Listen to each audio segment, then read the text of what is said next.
Hola, bienvenido a Por Más. Te voy a pedir que imagines que tienes un móvil cargándose. En ese pequeño instante en el que lo conectas sucede algo increíble. Las cargas eléctricas empiezan a fluir, es lo que llamamos corriente eléctrica. El teléfono se ilumina y comienza a acumular energía. ¿Cómo se transfieren esas cargas a través del cable? ¿Por qué no puedes ver el campo eléctrico que las mueve? Hoy vamos a explorar esos fenómenos invisibles que hacen posible la tecnología en nuestro día a día. Comenzaremos por entender qué es una carga eléctrica y cómo interactúan mediante lo que llamamos la ley de Coulomb, para luego descubrir el campo eléctrico que rodea a cada carga. Y ya, finalmente, veremos el principio de superposición, aplicándolo en un problema que es lo que luego nos piden en selectividad, seguramente. Esto nos ayudará a entender cómo se comportan múltiples cargas cuando interactúan entre ellas. Prepárate porque al entender estos conceptos sabrás qué hay detrás de la energía que hace funcionar nuestro mundo.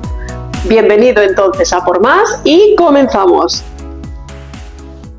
Para el estudio del campo eléctrico vamos a empezar por lo más básico y es sabiendo lo que es una carga. Una carga es una propiedad que tiene la materia y que provoca la interacción electromagnética. En este último término encontramos dos partes, electro y magnética. Electro se está refiriendo a cuando las cargas están quietas y magnética a cuando las cargas se mueven. Esto va a dar lugar a dos temas en este curso, que va a ser el primero, que es el que vamos a estudiar ahora, el campo electrostático, y luego los que van a venir a continuación, que serán campo magnético e inducción magnética. La carga tiene un carácter escalar porque afecta a la intensidad de la fuerza que crea. Es verdad que podemos decir, bueno, pero si la carga es positiva o negativa, eso va a afectar a que la fuerza sea lo que llamamos atractiva o repulsiva. Pero ahí nos estamos refiriendo al signo, no al valor de la carga en sí. Otro concepto muy básico es ¿qué es un campo? Observa la imagen de la derecha. Una misma persona puede generar atracción por una segunda y repulsión en una tercera, y simplemente es un efecto que crea a su alrededor. Bueno, pues algo parecido nos puede servir para entender lo que es un campo. Un campo eléctrico en concreto es el efecto de atracción que tiene una carga sobre otra, o quizás también puede ser de repulsión sobre una tercera.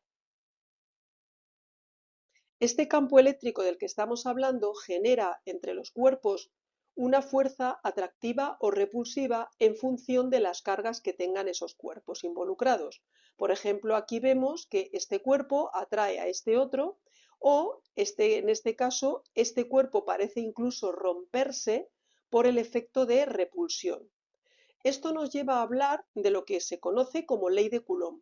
Coulomb era un físico que se dedicó a hacer experimentos con lo que se llama el péndulo de torsión, que no es otra cosa que dos cargas o dos cuerpos cargados que cuelgan de dos hilos, de tal manera que al jugar un poco con los valores de esas cargas, esos péndulos se separan o se juntan y entonces se ven incluso cuántos se separan o cuántos se juntan. En eso consistió en realidad el experimento de Coulomb y así determinó la ley que veis aquí.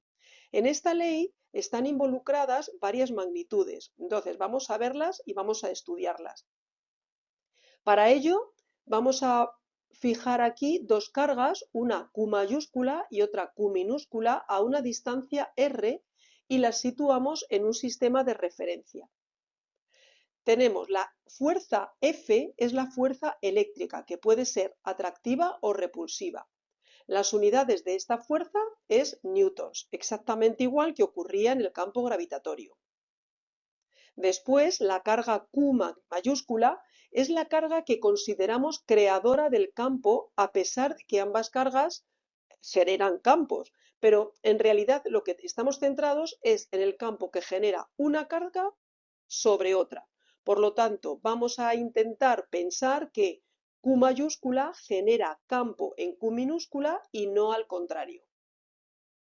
Después tenemos Q minúscula, Esta es la que entendemos como carga que sufre el campo. Y entonces ese campo es el que existe en esa zona por el hecho de tener a Q creándolo.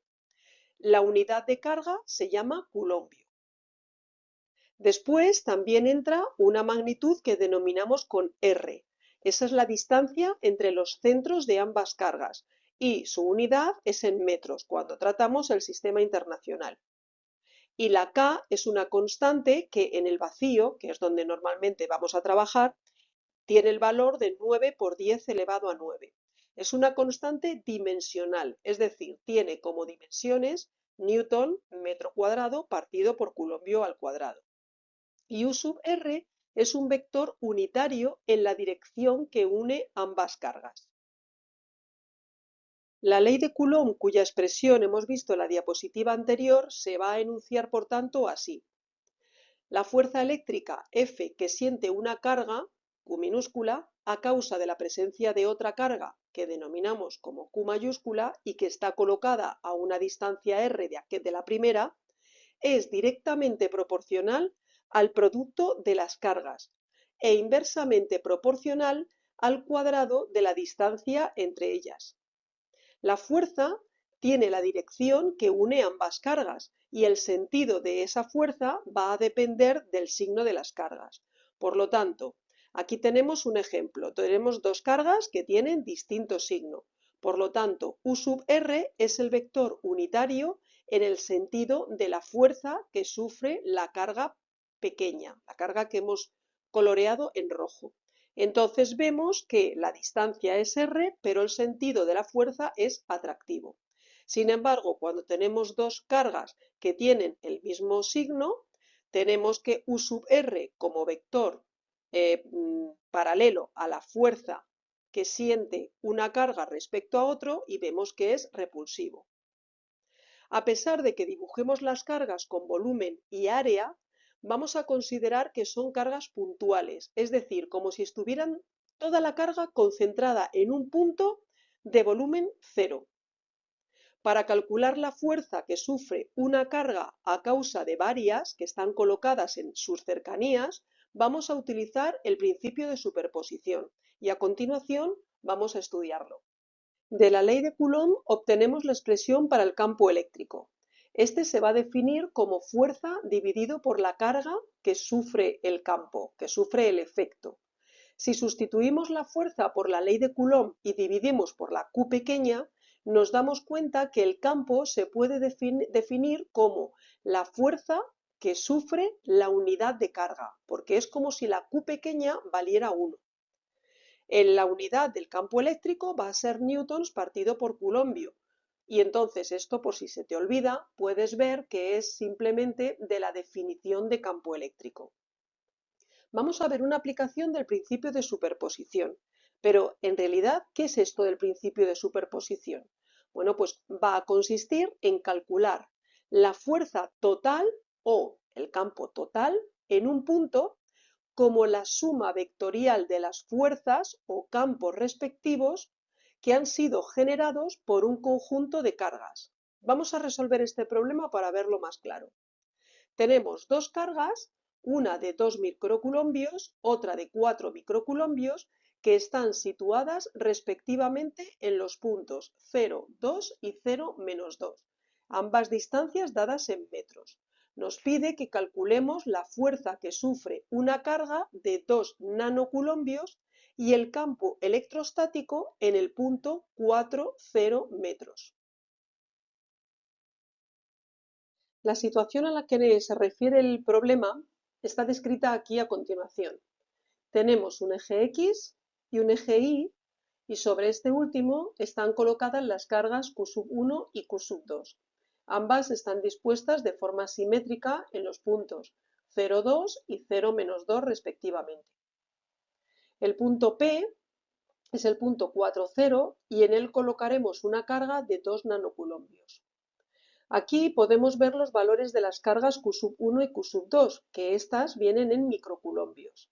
Vemos que todas las cargas las paso a coulombios. ¿Cómo? Los microcoulombios multiplicándolos por 10 elevado a menos 6. y los nanoculombios multiplicándolo por 10 elevado a menos 9. Después denominamos R1 a la distancia que hay desde Q1 hasta P y R2 la que hay desde Q2 hasta P, de tal manera que R1 y R2 lo calculo aquí mediante Pitágoras. Y nos queda que R1 cuadrado y R2 cuadrado valen lo mismo, que es 20. Para calcular la fuerza que sufre la carga de 2 nanoculombios colocada aquí en el punto P debido a estas dos cargas, Q1 y Q2, empezamos con la ley de Coulomb. Pero ahora vamos a aplicar el principio de superposición. Vamos a ver. Calculamos una fuerza que denominamos F1, es decir, es la fuerza que sufre la carga colocada en el punto P a causa de la presencia de la carga Q1. Por eso vemos aquí que está involucrada Q1 y Q, que es la carga que está sobre el punto P. Y aquí vemos la distancia R1 al cuadrado. Esa fuerza va a ser atractiva, puesto que Q1 es negativa y la carga Q es positiva. Una vez que coloco este vector de forma atractiva, puedo operar con todos los números ya en positivos. Vamos a ver cómo. Sustituimos los valores. K es 9 por 10 elevado a 9, las cargas, R1 cuadrado, y calculo la fuerza F1. Ahora nos damos cuenta que la fuerza F1 tiene como componentes X e Y. Entonces, ¿cuál es F1X? Pues es esta misma fuerza por el coseno de 26,6 grados. ¿De dónde obtengo esto? Pues nos damos cuenta que es este ángulo, F1X es F1 por el coseno de ese ángulo. ¿Y cómo conozco ese ángulo? Pues el ángulo alfa es el arcotangente de esta distancia que es 2 y esta distancia que es 4. Y eso me da 26,6 grados, que es el valor que coloco aquí. Al multiplicar estos dos valores, la fuerza F1 por este coseno, me da 1,6 por 10 elevado a menos 6 newtons, solamente la fuerza F1X. Para calcular la F1Y, procedo de la misma manera, pero con el seno de 26,6 grados. Ahora vamos a ver la fuerza F2, que habéis visto aquí, que es la fuerza que sufre la carga Q a causa de la carga Q2. Empleo la ley de Coulomb, veis que pongo aquí Q2 R2 cuadrado y la carga Q sustituyo por su valor y me da 3,6 por 10 elevado a menos 6 newtons. De igual manera voy a tener dos componentes, F2y, F2x, y esas componentes se van a calcular proyectando F2 en el eje de las X y en el eje de las Y. ¿Y esto cómo se hace? Pues utilizando este 3,6 por 10 elevado a menos 6 y multiplicándolo por el coseno de 26,6. Es el mismo ángulo que hemos calculado antes, porque tanto esta distancia como esta distancia se vuelven a repetir para la carga Q2, que es esta otra distancia que es también 2 unidades, lo único que para abajo. De igual manera, F2y lo voy a calcular pero multiplicando por el seno. ¿Qué he conseguido entonces? Pues por un lado puedo conseguir la componente X de la fuerza total, que se calcula sumando la componente X de la F1 y la componente X de la F2. Al sumarlas consigo la componente X de la fuerza total. En realidad es negativo por el dibujo. Aunque aquí ponga 4,81 por 10 elevado a menos 6 newtons, yo debo saber por el dibujo que apunta hacia la izquierda. Por lo tanto, yo ya veo que es negativo, pero de esta manera he evitado tener que manipular aquí signos negativos que me pueden llevar a errores. Aquí F sub i se calcula mediante F sub 1i menos F sub 2i, que F sub 1i apunta para arriba y F sub 2i apunta para abajo. Luego las tengo que restar. El resultado me da negativo porque este número es más grande que este. Por lo tanto, esta es la componente I de la fuerza total. Para calcular la fuerza total, lo que es la intensidad, el valor de esa fuerza, aplico Pitágoras. Entonces hago la raíz cuadrada de la componente x al cuadrado más la componente y al cuadrado. Como veis, aquí no he necesitado poner el negativo, porque como lo voy a elevar al cuadrado, es indiferente. Total, la fuerza la fuerza que sufre la carga que he colocado en el punto P, tiene un valor de 4,89 por 10 elevado a menos 6. Y si busco sus componentes, yo ya sé que una componente va a ser la componente X hacia acá, hacia la izquierda, y la componente Y hacia abajo.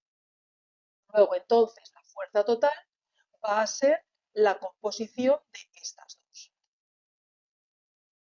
Ahora, para calcular el campo que crea estas dos cargas sobre el punto P, te invito a que lo hagas por tu cuenta y obtengas estos resultados, componente X y componente Y.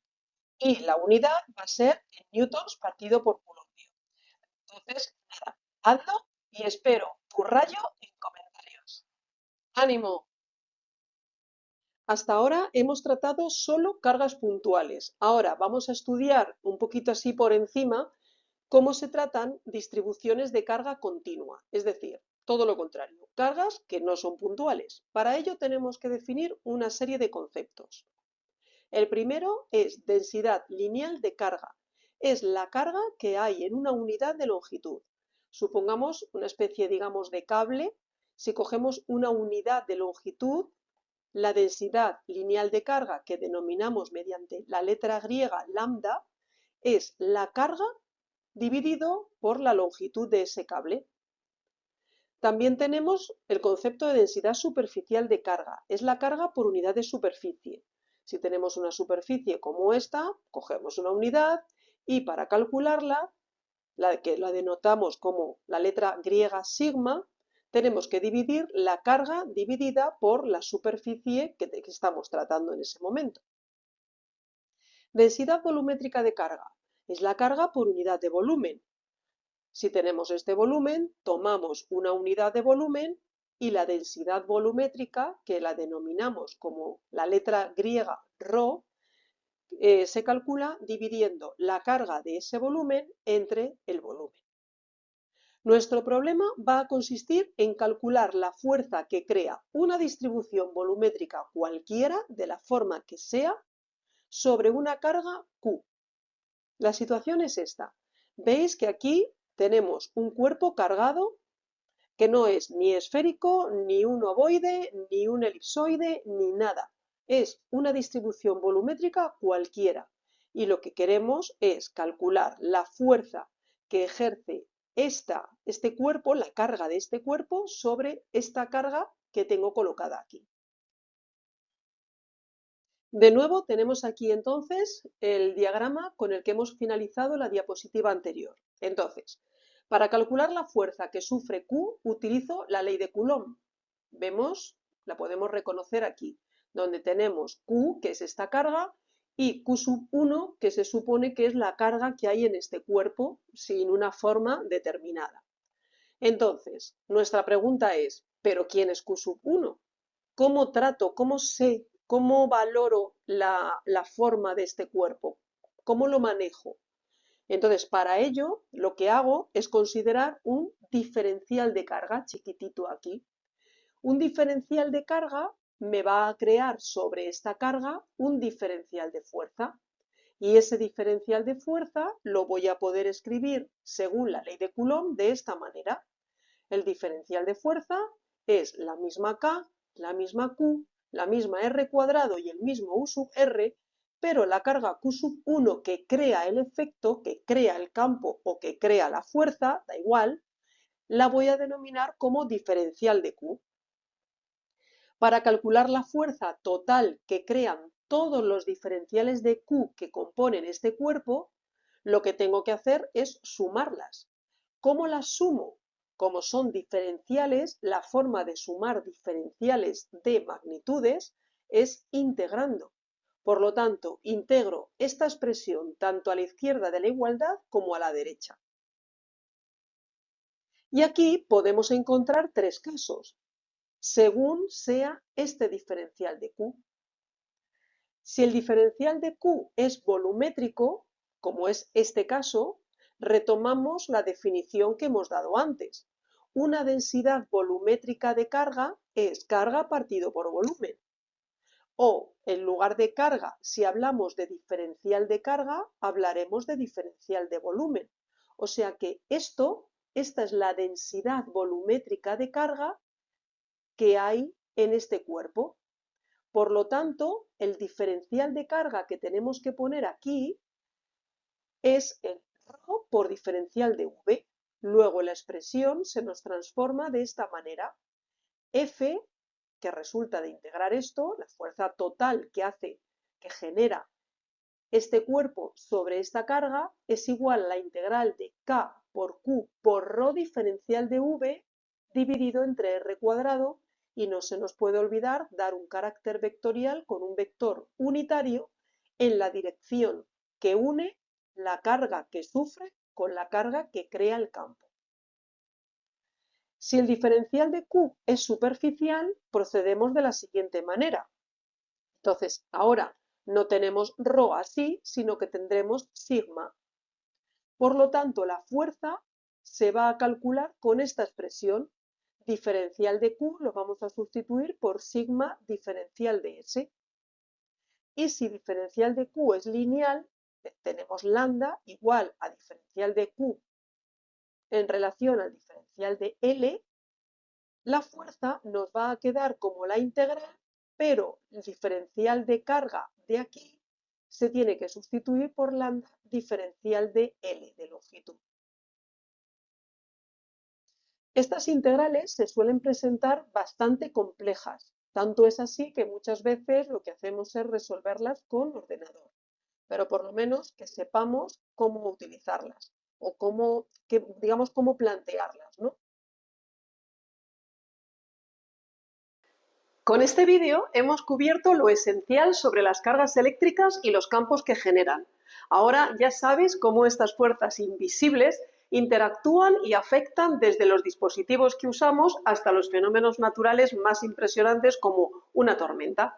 Si este vídeo te ha ayudado a entender mejor estos conceptos o te ha dado una nueva perspectiva sobre el mundo eléctrico que nos rodea, dale un like y suscríbete al canal. Gracias por apoyarme en este recorrido y nos vemos en el próximo vídeo para seguir sumando conocimientos y restando dudas. Hasta pronto, chao. Okay, let's go.